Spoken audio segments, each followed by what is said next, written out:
At the Ocean Community YMCA, community means showing up across 4 branches and 2 summer camps, all rooted in one shared mission.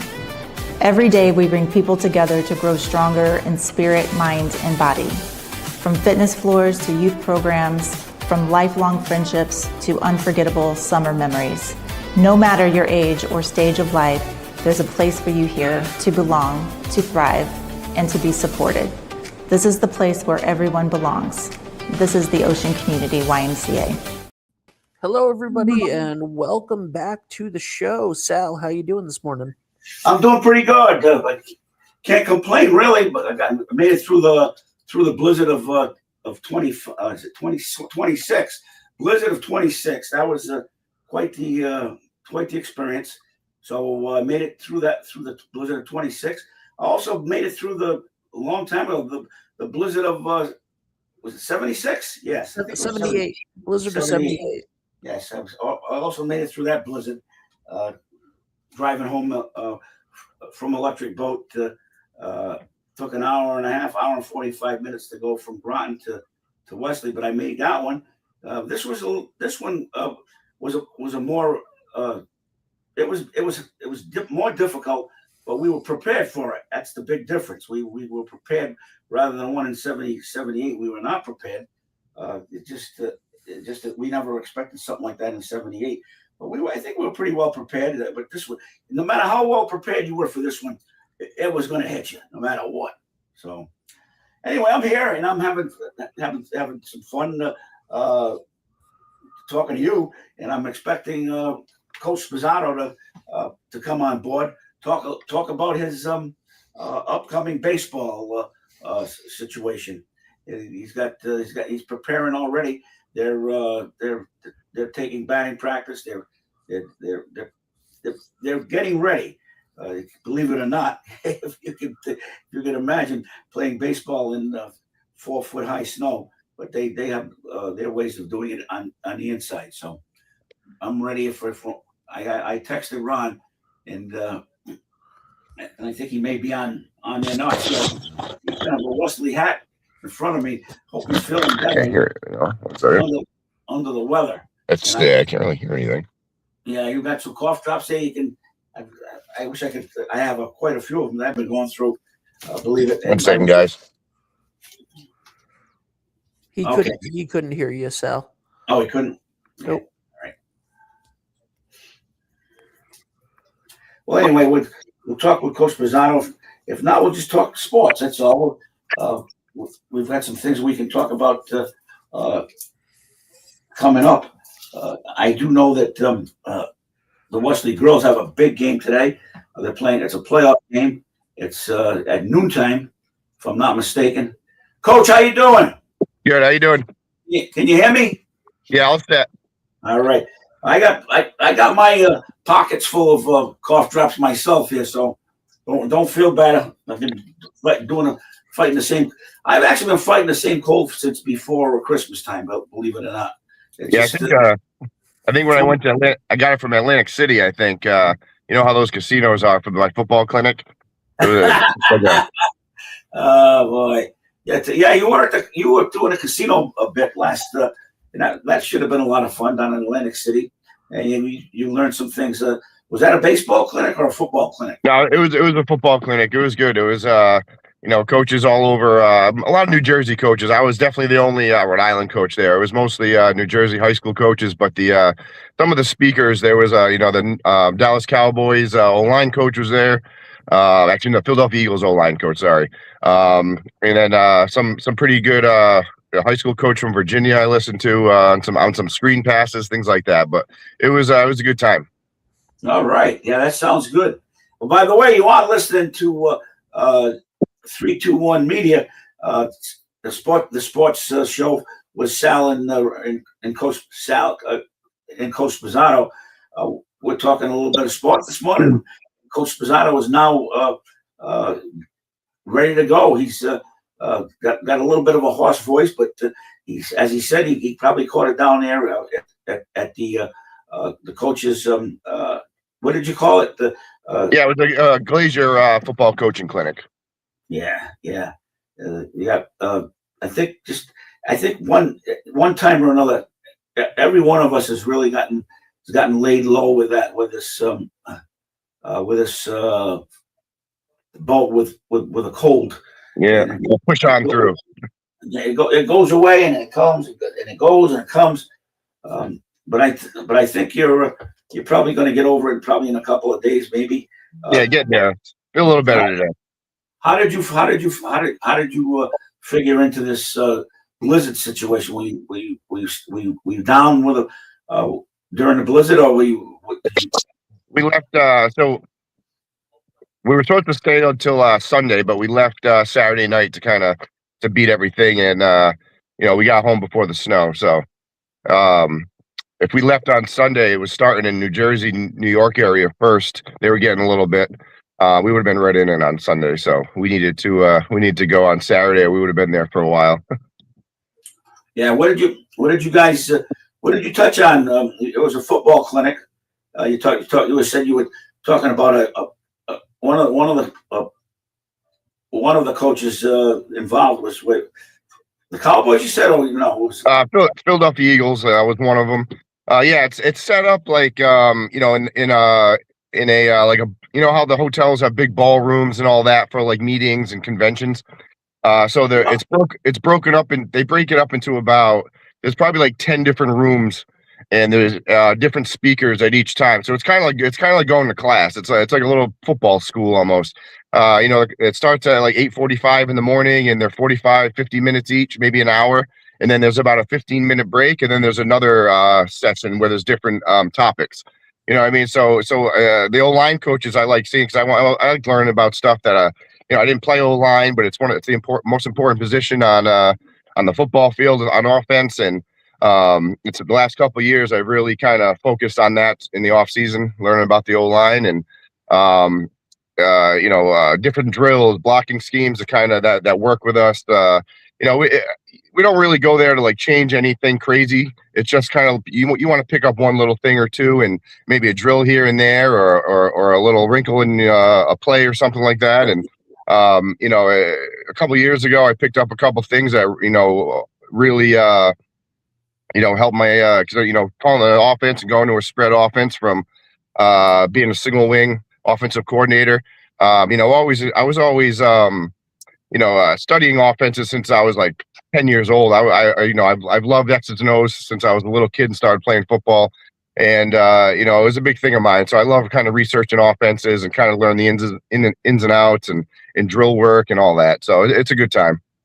Beautiful. That sounds like it's a learning experience, and the people that benefit, and not just the coaches, but the players that are going to be playing for you. That oh yeah, for sure. Going to be the benefit of what you've learned down there.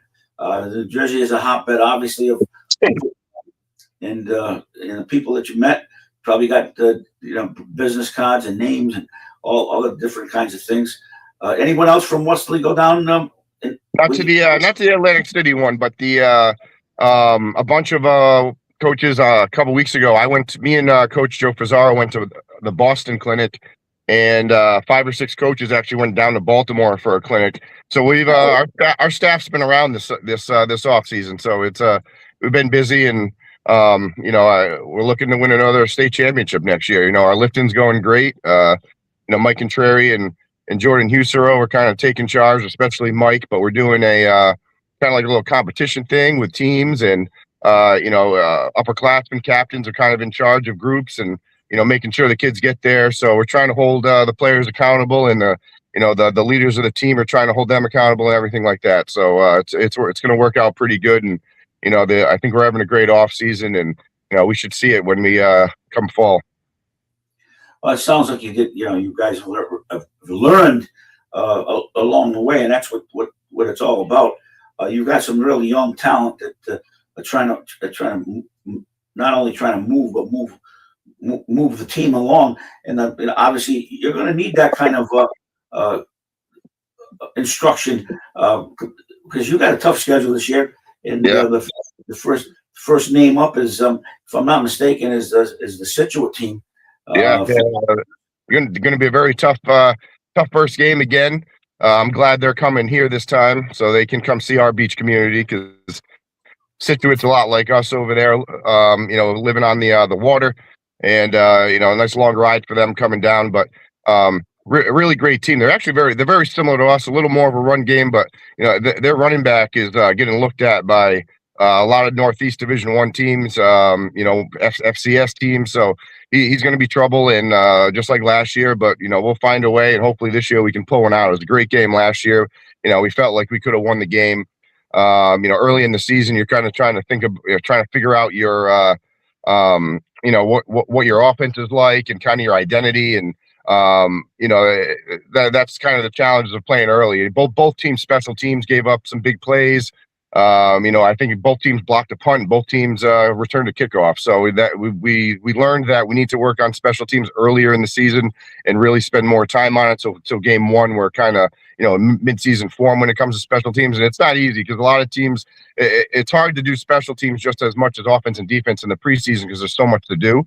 But obviously, if we want to be the best we can be on that game one, we gotta make sure all three phases of the game are ready to go. So. That's true. It's all three phases, and you got that. We were going to talk a little bit today about baseball today. What's that? A little baseball today preview. Yeah, we were going to do a little preview on. And I know that there's been a shake up in the football world in this area. Are we authorized to talk about it, or is that something we don't want to say? Oh yeah, we can talk a little baseball. Yeah, definitely. Yeah, I'm talking about football. We can talk about. Oh yeah, football's fine too. We can talk a little bit of both, and everyone loves football around here. No, what I was talking about, there's been a shakeup in the football. Oh yes. Oh, sorry. Yeah. It is public. So yeah, the AJ Bastingale of Stonington, resigned yesterday. He might be retiring. I'm not sure. I'm not sure if he's looking to coach anywhere else or not.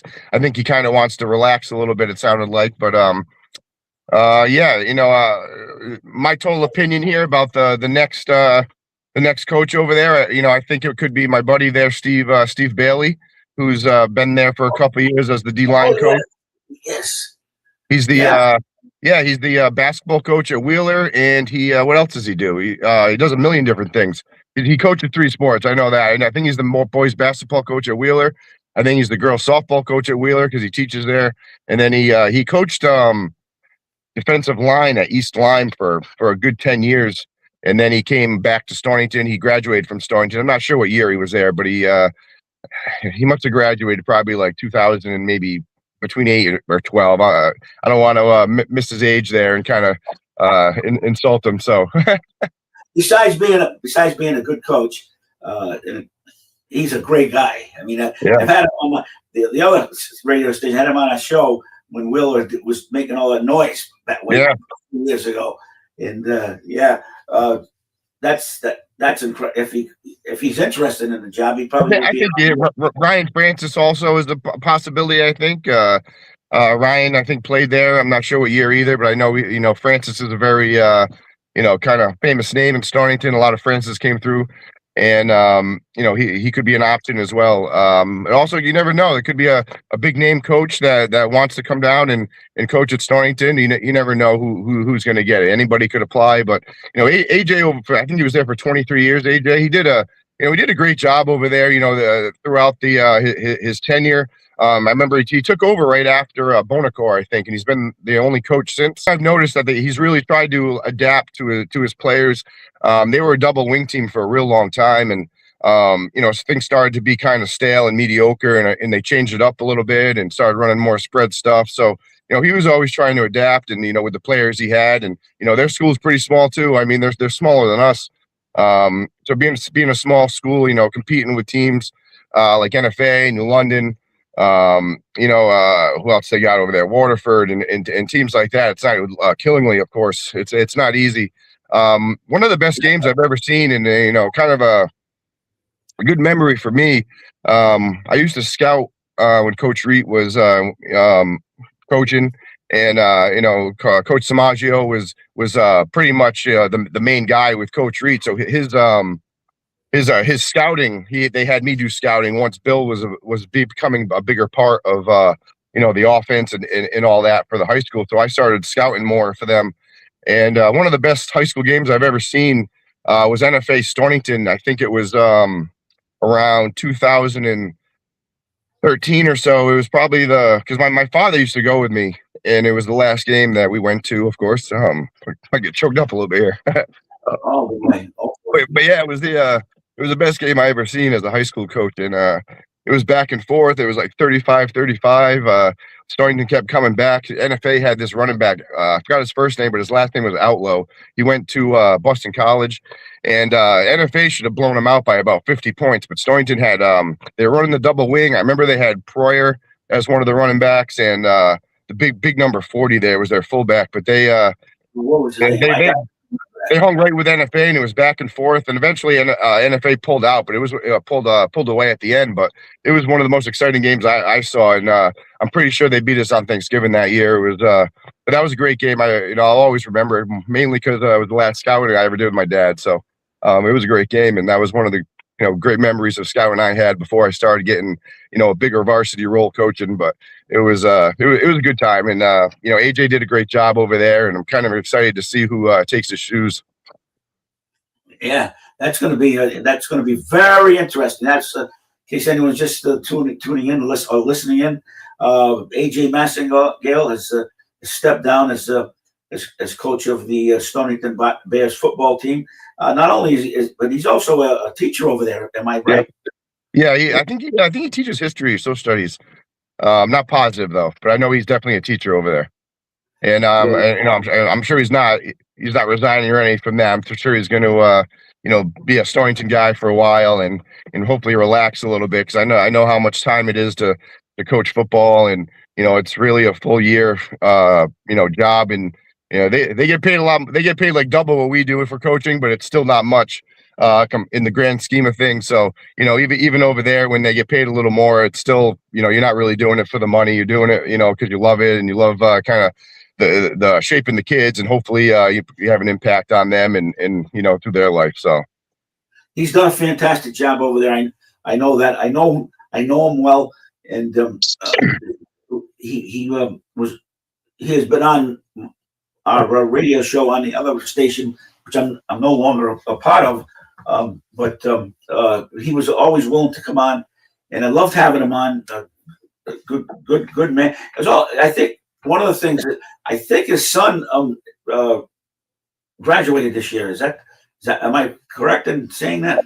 His youngest son, I think so. He had an older one that graduated, I think a few years ago, and I think he did have one that possibly is graduating this year. But yeah, I know everybody knows that we've been on that run. We haven't lost on Thanksgiving since 2016. But before that, Stonington definitely had us. They had their own run of their own. AJ was a part of, and I think they beat us like 5-6 years in a row. And yeah, so it was tough times. From 2016 was their last win, but I think at that point, they had won 5 in a row. Yeah, who was that guy? They had some running backs there that were almost impossible to stop. It was in that era. It was in the 13, 14, 15, 16 era. Yeah, I forgot what the heck was his name. I know they had a couple number 40s that always were big, and they were probably 2 different players because it was a few years apart. Somebody probably knows, but yeah, they always have good running backs, especially when they were running the double wing. When they had some good players running that, it was tough. In that 2000, I'm pretty sure it was 13 season, they were great. They just missed the playoffs, I think, and there was also a 2000, I think 7 or 9 team that was pretty good as well. But yeah, they went on a run against us. They won 5 or 6 in a row. And the one thing that's interesting about the Thanksgiving Day games is that some of those games they needed to make the playoffs, which is pretty interesting. And that's kind of like a little motivator for our Westerly guys, because I think it was 2 years. My first year, I think, coaching. My first year as a head coach in 2023. If they beat us, they made the playoffs. And I think it could have been that same in 2024. I know last year they weren't in the running, but there's been several times where if they beat us, they would have made the playoffs. And I honestly don't think they ever did, because I don't think they ever made the state tournament. I know with Stonington won a few ECC medium division, I think they call it. I'm not sure because I know they break up the ECC in a couple divisions. So AJ's won a couple conference championships, but when the playoffs are on the line, I don't think Westerly ever lost to him. To be honest with you. Wow, that's quite a statistics. Really fantastic. Well, man, Westerly Stonington, and then no more AJ Massahill, who I thought was a fantastic coach over there for Stonington. Now, Ron, tell us a little bit. Not only are you a hell of a football coach in your own right for football, but you've got something else that you're working on right now as far as sports go. And tell us a little bit about what's going on in this for your upcoming season. Yeah, we got baseball coming up. It doesn't seem like it with all the snow here, but it's approaching pretty quick. Pitchers and catchers start March 9th, and we start for real with tryouts and the full team on the 16th. And we get right into it. We might be inside. We might be using hopefully the football field cleared off a little bit, and we can do some grounders on there. And but yeah, I'm excited for the season. We're in another Division I season. A lot of the players from those championship teams are kind of graduated now. We still got a couple left. We got Tom Fiore, our senior captain, and James Hooper. We only got 2 seniors right now, so we'll be a young team. But the guys on our team really love baseball. They're baseball all year round, and I think we'll be competitive. I think we could surprise some teams in Division I.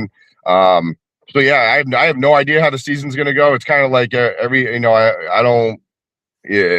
have no idea, to be honest with you. We could end up like last year and have a home playoff game. We could struggle a little bit early because of our young roster. I have no idea, but I really believe that we are a playoff team, and we'll be back there like last year and be competitive in Division I. Because just like football, our schedule isn't the easiest. So we got to have people step up in the roles that I think they've been waiting to do. Jack Zerberini is going to be a great pitcher for us, and shortstop, third baseman, wherever he is in the infield. We have a nice little catcher competition between Jack Parker and Caden Messier, two sophomores. So we're gonna have a sophomore catcher because remember our Grayson Simmons went to prep school, Simsbury, Connecticut. That's right. That's right. Let's see what else we got here.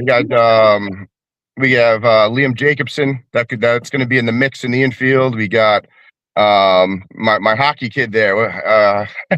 I shouldn't forget his name because he's probably going to be playing starting shortstop when Jack pitches. Jackson Mankoff, another sophomore. So we're going to have we'll definitely have a few sophomores starting, and I'm really excited to see how Luke Gwaltney, his junior season, he's been starting for us since he was his freshman year. And he's going to probably have to pitch a little bit this year. He's always been a pitcher, but he hasn't pitched much varsity yet. But this is the year he's going to be stepping up. We got Tyler Falcone in the outfield. We have a bunch of guys. We got who else we got? Well, Tom's obviously an outfielder as well.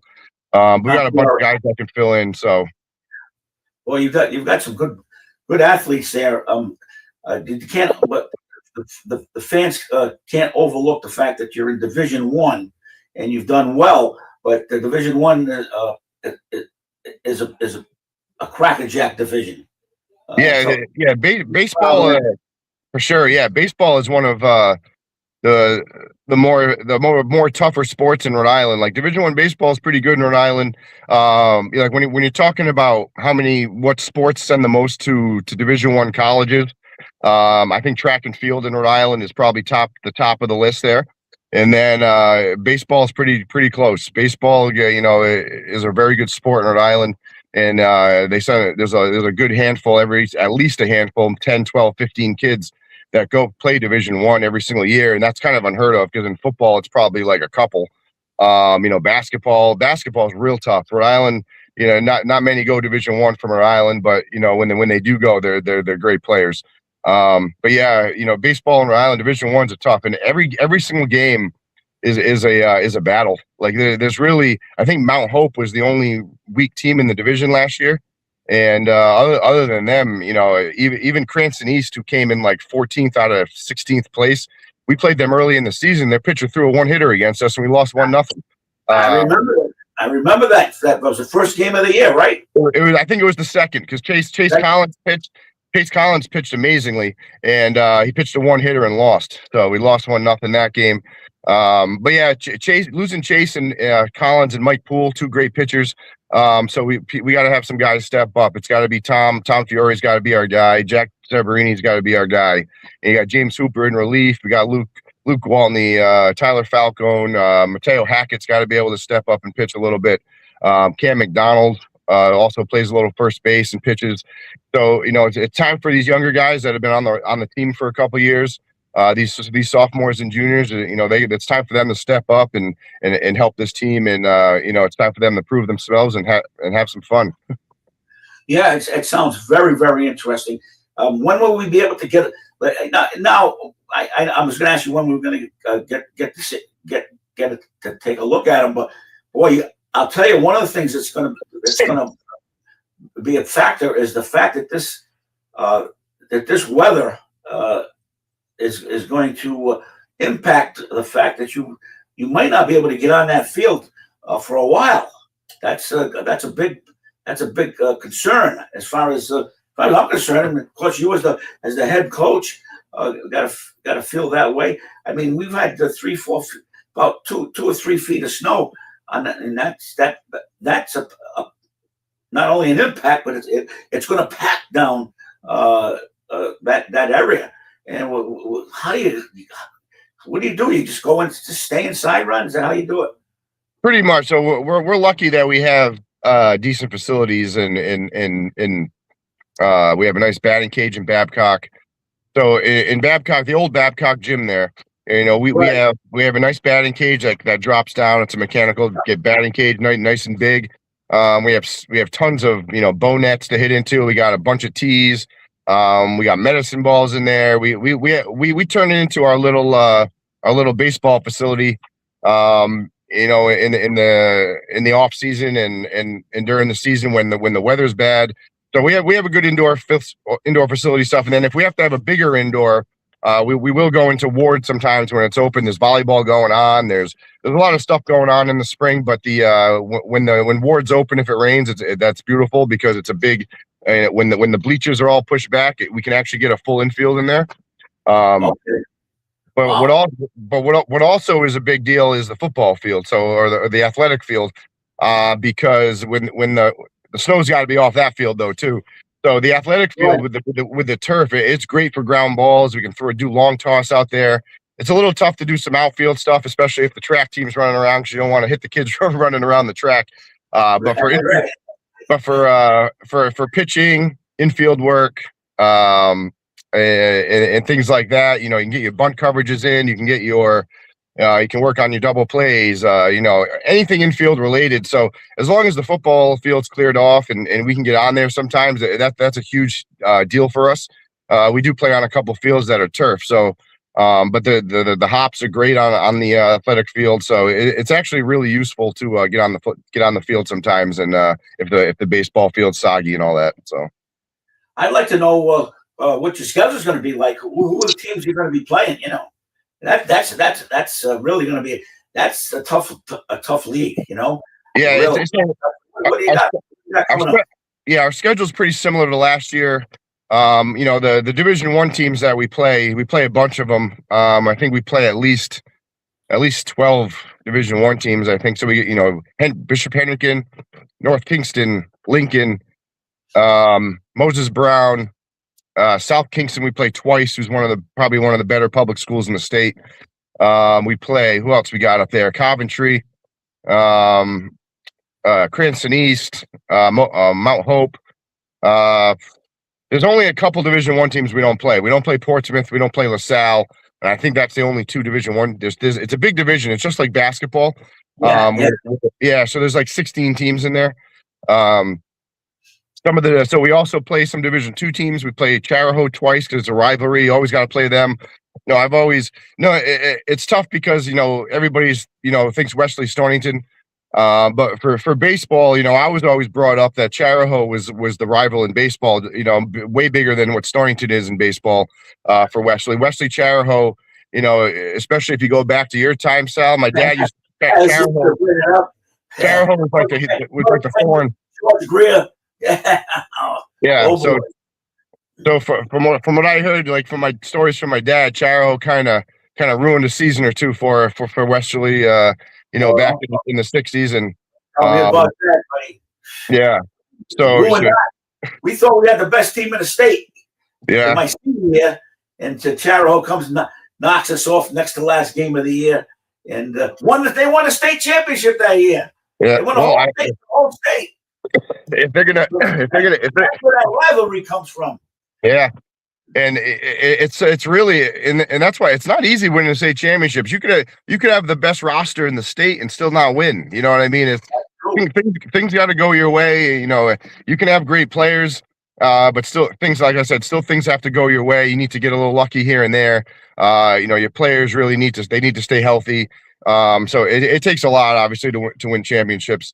But yeah, so we played Charahoe twice. We play Woonsocket. They're not a Division I team either. I think they're actually Division III Woonsocket now, but they won the state championship last year in Division III. They were Division III in Rhode Island really isn't good. I mean, it's a little better now because they evened out the divisions. So when I first started coaching, Division I had 16 teams. Division II had a bunch, about 16 or 18. And Division III only had about 8 because it was all, inner city schools or schools that really, where baseball, it's kind of like, all right, let's have a season. It's not really made up of kids that play all year round, or, it's not their first sport. So Division III, probably 10 years ago, just really wasn't very good.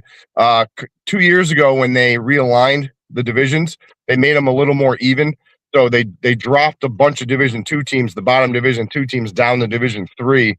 So those 5 or 6 teams that were like really dominated in Division III, you had I think it's North Smithfield that's in Division III, and Classical moved down, and West Warwick somehow was down there for a couple years. It doesn't make West Warwick should never be down there. I don't know what the heck they were doing. but yeah, so we also play Smithfield. Smithfield's Division I. Hey, going back to when I was in school, West Warwick was called Deering High School. Yeah. And they were very, very good. Good athletes, football, not basketball. Football and baseball, really, really tough. I'm telling you, they were outstanding. Now you're good. Now you say they're Division III. As your dad's head coach, baseball coach, used to say, on any given day, any team can knock off any other team. So that's a philosophy. And look how far you guys have come.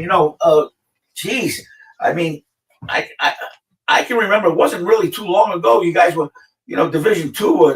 You weren't really that great. But now all of a sudden, you caught fire on.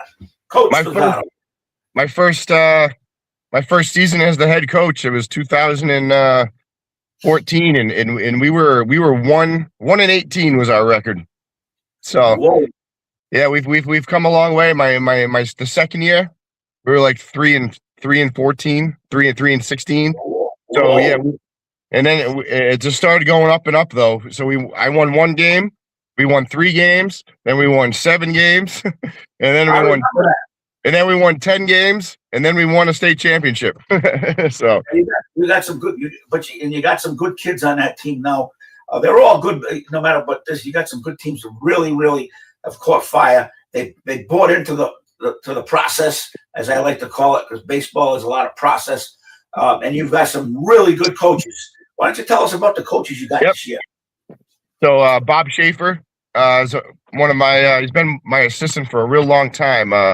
So I was the middle school baseball coach for 9 years, from 2000 and let's see, I think it was 2006 to 2013. I was the middle school coach, and Bob was my assistant for probably 7 out of those. This is the last 7 of those years, probably. And when I went to the high school, he took over the middle school team for 1 or 2 years, and then he came up and has been my assistant at the high school ever since. So we've been together at least 15 years total. And then our other assistant is Rick Delicato. He was the middle school coach for a good 6-7 years. And he's also a phys ed teacher at the high school. No, you know Rick Delicato? Yes, I do. So he's also an assistant, and that's it for now. I mean, we should be able to get a couple volunteers in there. I think Luke Gentile is going to help out. He was a player of mine. He graduated 2020. So he's always helpful. So we'll end up with a volunteer too as well. Because I like to have a nice staff of about 4 or 5 for baseball is nice, so we can get a lot of stuff going on in practice and keep kids moving around. So Jack's not going to be coming back. What's the kid that pitched for you? Jake Garrow. Yes. So he's he's an athletic director. I think it's what the heck's the name of the school in outside of Hartford. I think it's like Central Catholic or something like that. Yeah. He's an athletic director now, so he'll probably be around here and there, kind of stopping in, saying hi, maybe on the weekend come to a game. But being an athletic director, it's pretty time consuming. So he's not going to be able to help much this year. But it's kind of funny. The every year when we got a new assistant, they won a state championship with us. So Joey Baldini, in 2022 was a coach of ours, and he won a state championship, and then Jake joined us in I think 2024. We won a state championship, so maybe Rick here is a good luck charm, and we can win a Division I state championship, and that would be amazing. I love the twinkle in your eye, Coach. I love the twinkle in your eye. It looks like we've all been homebound for quite a while. We can't wait to get out there now, and even though you're fighting a little bit of a cold, and I'm fighting a cold, and everybody's like, but we can't wait to get out there and throw, start playing baseball again. That means that it's almost time for spring, and I can't see the snow staying here that much longer. I mean, I just can't. I went through the blizzard of '78, right? And I don't know how old you were. You were probably maybe you weren't even born, but no, not yet. That was tough. That was tough. My son was born. Ty was born 2 weeks later, and then we get this blizzard. This was people are comparing it to. Well, there's no comparison. This blizzard it was mightier than the '78 one, and they do it by all you got to do is look at the amount of inches that it dropped. It dropped almost 30 something inches on, and this was a tough one, but we're going to cut through it, and I can't wait to have you in here when we start to get close to the baseball season opening, and to see how far you're coming along. No, the other thing I wanted to, are you playing Stonington, right? Yep. Yeah. So we got we are playing a few Connecticut schools. So we got Stonington, Waterford, and who's the other one? Fitch. So we got 3 no NFA this year. Connecticut, they shrunk their schedule a little bit. They took away a game or two. So the NFA didn't have room for us this year. Yeah, it was pretty funny. Remember last year when we were joking around because we went 4-5-0 against E teams. And I joked, I made a joke with the Westerly Sun reporter. He probably could have made it sound like I was joking, but I remember. You hadn't said it, right? Yeah, I said if we beat Stonington, they should give us the ECC title because we beat all the top ECC teams last year. So that's really a testament to how good Division I is in Rhode Island. Because Waterford's a great team, and they're not as they were really good about 6, 7, 8 years ago, but they're still one of the better teams in the ECC, and that was our best game, one of our best games of the season. Chase Collins pitched, we won 5-0, and we looked like one of the best teams in probably Rhode Island that day. We beat NFA last year up at Dodge Stadium. That we came back and I watched the game on 3-2-1 media, the whole game. Yeah, that was a great game. And who else did we have there? We beat Stonington at the end of the season, and then Fitch. We also beat Fitch. So it was we did a really good job against Connecticut teams this past year. One thing that's funny, when I went to the Boston football clinic, I was talking to the New London coaches, and they were like, they heard a rumor that we were going to join the ECC for sports. And I told him, I was like we play a lot of Connecticut teams, but a Rhode Island team just can't join a Connecticut. We're part of the Connecticut, like a scheduling alliance, and for football, and that's how we get to play NFA and RAM and all that. But to think that's even a possibility was kind of funny. But teams probably see that we play all these Connecticut teams, and that's how kind of rumors start. But it's kind of funny. Now, got to ask you a question if you've heard anything. Stonington had a pitcher that was very, very good last year. Have you heard how he's doing, or? Where did he go? I know he went to a Division I school. Down south, wasn't it? Wasn't it? It might have been, yeah. So I know, I know a lot more about Mike. So because I follow, I have Mike Poole on a lot of stuff. So Mike Poole's up in Maine right now, and he had surgery. Good. He had surgery on his arm, and so that was obviously a setback. But he's throwing again, and he's posting videos of his workouts, and he's looking really good. So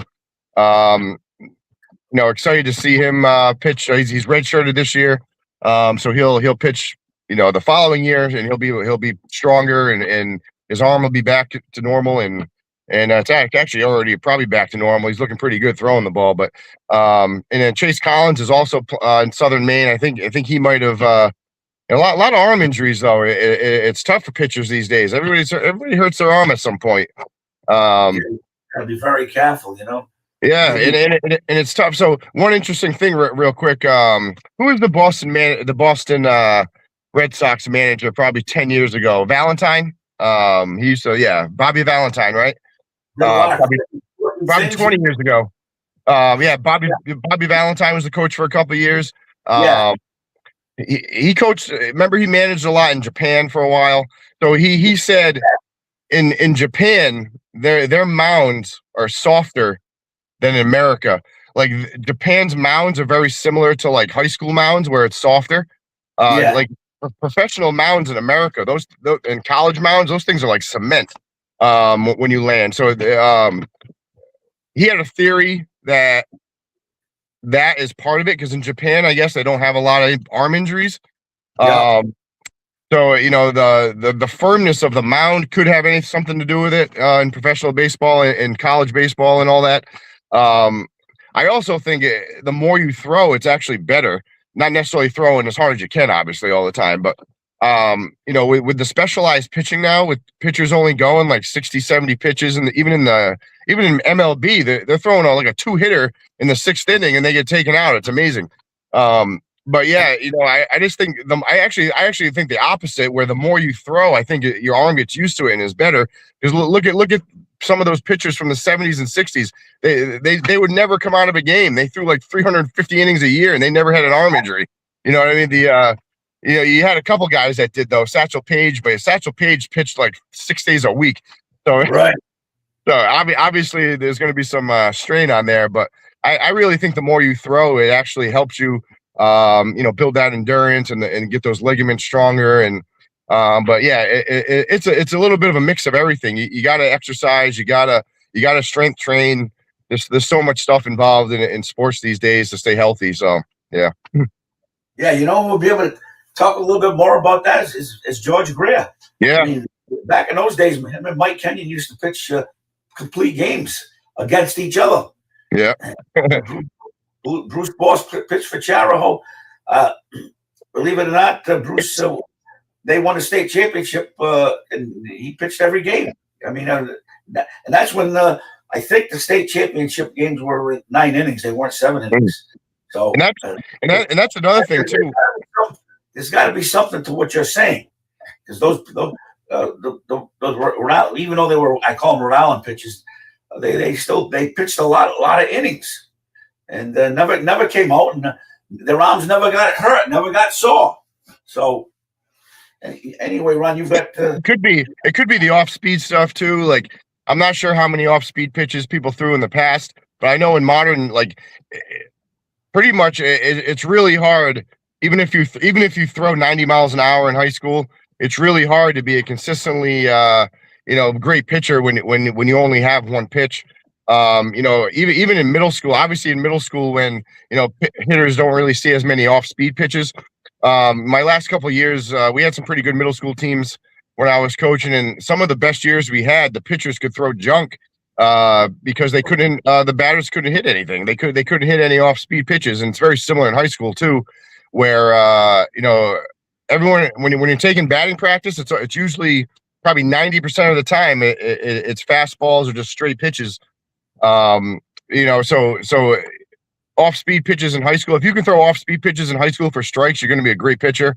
And I think that's one of the reasons why James Hooper did such a great job for us in that 2024 season was because he threw so much off-speed. He threw slow and hitters couldn't hit him. And it was amazing to see because I remember that year, man. There would be teams that I could hear him in the dugout almost laughing at James, and he would come in there and he would strike 3 guys out. I love it. I love hoop. Yeah. Hoop. All right, Ron. I'm telling you. So today, Westerly High School. Yep, girls basketball today, right? Got girls basketball noontime. It's a playoff game. They're playing South Kingston. And I really, I don't want to jinx them or anything, but I really think they have a great shot at this championship. And what amazing feat that would be for Coach Mike Reyes and the girls basketball team, because I can't name one team that's straight up in the last, because I know way back before there was no like divisions or anything. So I'm sure Westerly has a couple state titles back a long time ago. But in modern games, like the last 40 years or so, 50 years. I don't think Westerly's ever won a Division I championship in any sport, have they? I don't think so. The girls you're talking about? Any sport. I don't think Westerly has won a Division I sport ever. But before modern times, whenever there was divisions, I don't know. I'd have to. Jamie might know, but I don't think Westerly's if they've ever won a Division I championship. I know like football and baseball back in like 1940, the baseball team won. I think there was only one. I don't think there was multiple divisions back then, so I think they were a true state champion. But in modern games like 70s on, I don't know if Westerly's ever won a Division I championship in anything. I'm trying to think. We've had different individual people on. Oh, in track, maybe track. But yeah, I thought always in track we were small. Track is a different sport, though. I mean, they've won the state titles. I also think it was small. They won. Yeah. Do you count that? I mean, they won like Dave Federico. Yeah, there is divisions in track though too. So I know some of the team ones we've won were like the smaller schools. And if you win a Division I championship now at Westerly, that's even really impressive because our enrollment is like 600. It's crazy how small our school is right now, and hopefully, so it's really an amazing feat to win a state championship in Westerly because of how small our school is. Even in that's why in football we're playing teams with double, triple our enrollment and we're competing. So it's great to see. That's a tribute to not only just coaching staff in general. Jim Capizano and I always get into we don't get into arguments. I agree with him, but he talks about the old days, the basketball days when they actually won state championships. I think basketball so that was what, the 40s, right? Or 50s? No, he's talking about the Stoletano years, the 50s. Oh, all right. When was Federico there? Because I think when Federico was coaching basketball, what years was that? Was that the 40s? Well, that was like the late 30s and late 30s? Into the 40s, and then a couple of years into the 50s. So those were straight up Division I. Yeah, I don't think that. I'm not sure if they want. I'm trying to think now. The state championship teams. He had Dave Stenhouse and that crew. They may have been Class B or Division II, whatever you want to call it. Same thing. And when he had Dave Stenhouse and he had Bobby Serra, those guys, even though they did really, really well when they went up to the New Englands and stuff like that, I don't think that they I don't. They never won a state championship. As far as they won the state championship, excuse me, but they never won. How does that go now? I know they won a state championship. Their division championship, yeah. Like I'm not. They might not have had. I have no idea about the level, like the divisions back then. Like they might have only had just one big division, and those basketball teams might be state champions. Cool. But they did. Ron, you're correct. They only had the one big divisions. So if you were Class B, you would play for the state championship. You wouldn't play for you wouldn't play for. I got you. If you follow what I'm saying, so all those state championships that Westerly won, they were state championships. They had to knock off. Was there? Well, what was the private schools like back then? Was the LaSalle been around for a while, right? Or no? I don't think Bishop Hendricken was. No Bishop Hendricken. No Bishop Hendricken. And the Bishop Hendricken being around really probably, you could have a great a great team, a public school team. You could be the best public school in the state, and then you lose to Bishop Hendricken in the semifinals or finals, and it's kind of unfortunate, you know what I mean, that you have to kind of go through a team that can pretty much pick the best players from every town. So having the private schools like that kind of hurts you in Division I, because you always got to go through them for the most part. I know in basketball it hasn't really been them lately though. Like I don't think LaSalle beat Bishop Hendricken the other day in the quarterfinal. Exactly. I think a public school is going to win basketball though this year. Yeah, you think so? Yeah. Who's I think I've got the article. LaSalle upsetting Hendricken. Yeah. Who's the? Oh, then they're ranked 5th and 6th. Who are the other teams ahead of them this year? Lincoln. I think Lincoln and possibly Classical's always a tough one. I think Classical's going to have a nice little run in them, and then they play Central I think today. And then I think who's the other good one? I think it was Barrington, right? I think Barrington's a good team in Division I. Yeah. I think Lincoln, Barrington, or Classical will probably be. Knock them out. Yeah, knock them out. Yes. I not that I have anything against the kids that go to LaSalle or anything like that, but I think it's time for a public school to start winning state championships, no matter what. Yeah, and they can do it. That's not. It's just a matter of mind over matter. What? One of the best quotes that I've heard. So 2 years ago in the Division I baseball championship, it was Cumberland versus LaSalle, and I'm pretty sure Cumberland won. But our kid on Cumberland was interviewed by the Providence Journal, and he said, we play for the town on our chest. They don't have a town on their chest. You know That's what I mean? Good one. I like that. Yeah, right. So. Oh, yeah. Westerly had all these years has played with a town on that chest. That's important. And I would love, yeah, oh yeah. And you can't beat it here, man. Our players and parents and alumni. It's really one of the best in the state. What we have here for sports and in the community helping us out. You got Pooches that has every team in like New England. they give a team dinner to every single team around here.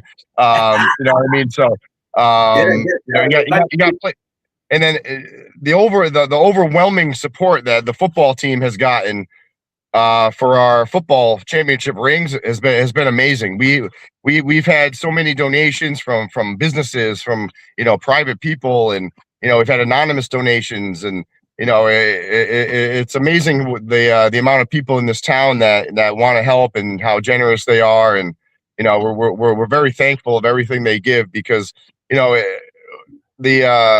obviously the school and we get a lot of things we want from the school too. Like Jamie gets us things that probably a lot of other schools aren't going to have. We have great equipment, great tools to teach our players with, and to do drills with, which we kind of probably take for granted because not every school has opportunities like that.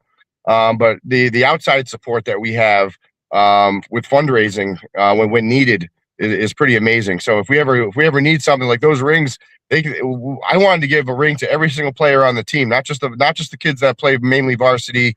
You know what I mean? So we have our whole because our whole team is pretty much the varsity team. We only have 40 kids on the team. So Right. you know, even those freshmen, you know, they got in sometimes on special teams. We blew some teams out. Every single player on our team got in and played varsity. You know, at least probably 8 to 10 snaps at minimum, because of the blowouts and everything like that. So we, you know, we wanted to give every single person on that team that contributed a ring. So And that's important that they get in like that. 'Cause they get the experience. yeah. And that's important. And yeah, oh yeah, they're you know, I know we have JV games and everything too, but you know, those underclassmen, they come to practice every single day. You know, they're on the scout teams. It's not the greatest. You know, you're pretty much helping the varsity get ready for the games, and you're kind of like you know, just a scout team player, and I know it can be easily you know, you could easily lose interest a little bit because, especially if you have a JV game canceled and you don't play JV for like 2 weeks, you're pretty much just practicing straight through for 2 weeks, and they do it, man. Those freshmen, sophomores that were mainly JV guys, you know, they were there every day. They were dedicated, and like I've always, there's so many players or, you know, groups of kids that if they weren't there, we wouldn't have won a state championship. But there's so many players on this team that if they didn't play, we wouldn't have won. You know, and I always bring up those 2 seniors that played for the first time, Tristan Johnstone and Colby Champlin, where, you know, if they didn't come out, if they didn't come out for the team this year, I don't think we would have won. It's hard, you know what I mean? So Awesome. yeah, I did a great job on that. Listen, I guess we time to go. Went over our limit, but that's okay. We encourage you to spot the sponsors that we have. Just make sure you give them some business. And Coach Spizzato, this was a great show. Fantastic. Had a ball today. It was a good one. It would go on forever, you know. Yeah, so yeah, good luck to the girls team, right? And then we got the boys basketball team in about a week or so, week and a half. They're gonna be in the open state tournament. So anything could happen there. So, you know, Brent's gonna have that team ready to go, and you know, they're gonna have about a nice week and a half to prepare, and you know, hope that makes some noise. All right. Okay, Coach Spizzato, All right. see you next week, and Yep. we'll have something else to talk about that's a lot of fun. And Hey, Calvin. What's going on? he's everywhere. We love him. Love you, Calvin. Coach, talk to you soon. At least next week. We'll be on the air. Yep. Take it All right. away. See you, Sal.